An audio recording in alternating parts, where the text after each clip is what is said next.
சந்தோஷம், இப்பதான் சந்தோஷம். ஏன்னா இத்தனை நாளா காமராஜர் ஐயாவை மறந்துட்டு காமராஜர் ஐயாவுடைய நினைவிடத்திற்கே காந்தி ஃபேமிலியை கூட்டிட்டு போகாம சுத்திட்டு இருந்தவங்க இன்னைக்கு ஃபைனலா காமராஜர் ஐயாவுக்கு ஞாபகம் வந்துருச்சு.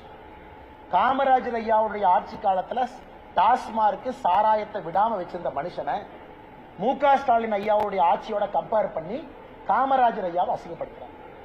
காமராஜர் ஐயா குடும்பத்துல கூட்டிட்டு வந்தாரானே? காமராஜர் ஐயா கரப்ஷன் லஞ்சத்தை ஊக்குவிச்சாரா? லூர்து பிரான்சிஸ் அம்மா மாதிரி ஒரு பெண்மணியை எப்படிப்பட்ட அமைச்சர் ஆக்கி காட்டினாங்க.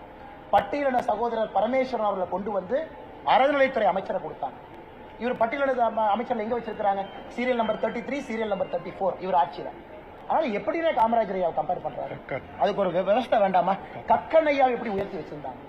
சி சுப்பிரமணியம் ஐயாவை எங்க வச்சிருந்தாங்க? அதனால தயவு செஞ்சு இதுக்குள்ள நான் போக விரும்பலீங்கன்னா, இத்தனை நாளா பீட்டர் அல்போன்ஸ் அவர் ஜிங்ஜா அடிச்சிட்டு இருந்தார். இன்னைக்கு செல்வ பெருந்தகையா அதை விட கொஞ்சம் சவுண்ட் நம்மளுக்கு அதிகமா இருக்கணும். அவர் உலக இந்தியாவுடைய ஒப்பற்ற தலைவர் ராகுல் காந்தி அவர்களை விட மு.க. ஸ்டாலின் ஐயா பீட்டர் அல்போன்ஸ். இன்னைக்கு செல்வ பெருந்தகை ஐயா இன்னைக்கு கம்பேர் பண்றாரு காமராஜர் ஐயாவும் ஸ்டாலின் ஈக்குவல். 2026 சொல்லுவாரு காமராஜர் ஐயா விட ஸ்டாலின் சூப்பர். அதனால இந்த விஷ பரீட்சைக்கு நாங்க வரல. காமராஜர் ஐயாவை கம்பேர் பண்ணுங்க, தயவு செஞ்சு ஸ்டாலின் ஐயாவோட கம்பேர் பண்ணுங்க.